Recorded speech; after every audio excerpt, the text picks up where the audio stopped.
कालच स्पष्ट केलेली आहे की झालेली घटना अतिशय दुर्दैवी आहे, दुःखद आहे। त्याच्याबद्दल जे काही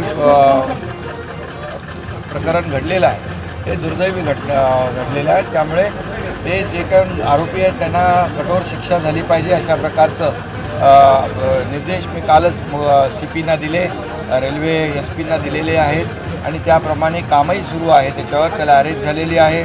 त्याच्यावर अशा प्रकारची कलम सेक्शन जे आहेत अटेम्प्ट टू रेप असेल किंवा पॉक्सो असेल जे कठोरातले कठोर सेक्शन लावण्याचं निर्देश आम्ही दिलेत। त्याचबरोबर ही केस फास्ट ट्रॅकवर घ्यायच्या सूचना दिल्यात। एक स्पेशल PP त्याच्यामध्ये आम्ही लावतो आहे। SIT नेमलेली आहे। त्याचबरोबर लोकांनी म्हटलं की पोलिसांनी दिरंगाई केली तर पोलिसांना देखील त्याच्यावर कारवाई केली व तिथले स्थानिक वरिष्ठ पोलीस निरीक्षक आणि इतर अधिकारी यांना देखील निलंबित केलेलं आहे। त्यामुळे संपूर्णपणे त्या परिवाराच्या मागे सरकार आहे, शासन आहे। पूर्णपणे त्या परिवाराला जे जे काही सहकार्य करायचे ते सहकार्य करेल।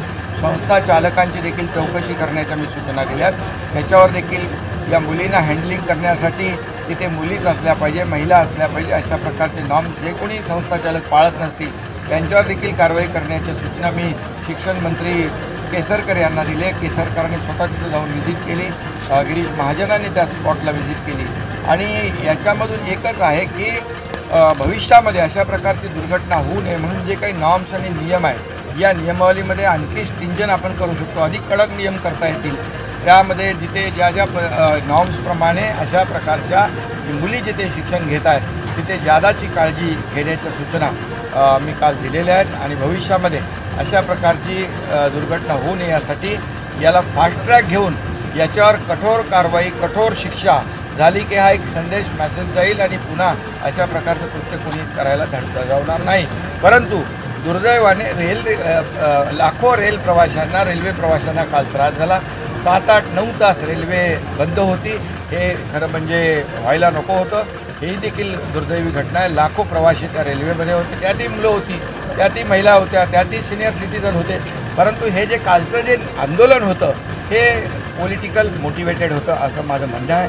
कारण इतक्या फटाफट कधी आंदोलन जेव्हा होतं ते स्थानिक लोक असतात, तिथं स्थानिक लोक हाताच्या बोटावर मोजण्या इतके होते आणि इतर ठिकाणून गाड्या भरून भरून त्या ठिकाणी आंदोलनकर्ते आले होते आणि मंत्री महोदयांनी समजून त्यांच्या सगळ्या मागण्या या मागण्या होत्या त्या सगळ्या पूर्ण केल्या तरी हटायचं काम नाव घेत नव्हते। याचा अर्थ त्यांना हे बदनाम करायचं होतं सरकारला आणि एवढ्या मोठ्या प्रमाणावर 8-9 तास रेल्वे रोखणं म्हणजे खरं म्हणजे हे देशाचं नुकसान आहे, रेल्वेच्या संपत्तीचं नुकसान आहे आणि म्हणूनच हे अशा प्रकारचं एका छोट्या बच्चूचं राजकारण करायला खूप जागा आहे, त्याच्यामध्ये खूप इश्यूज आहेत, तिथे राजकारण केलं पाहिजे।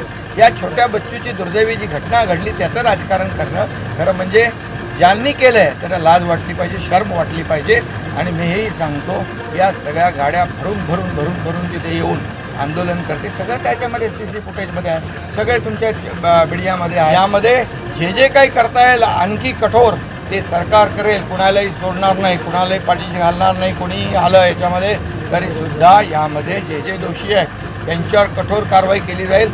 फक्त विरोधकांना माझं एवढंच सांगणं आहे हे जे काही मुख्यमंत्री माझी लाडकी बहीण योजना जी काय त्यांच्या जिवारी लागलेली आहे, त्यांची पोटदुखी, पोटसूळ उठलेला आहे, हा कालच्या आंदोलनातून दिसला।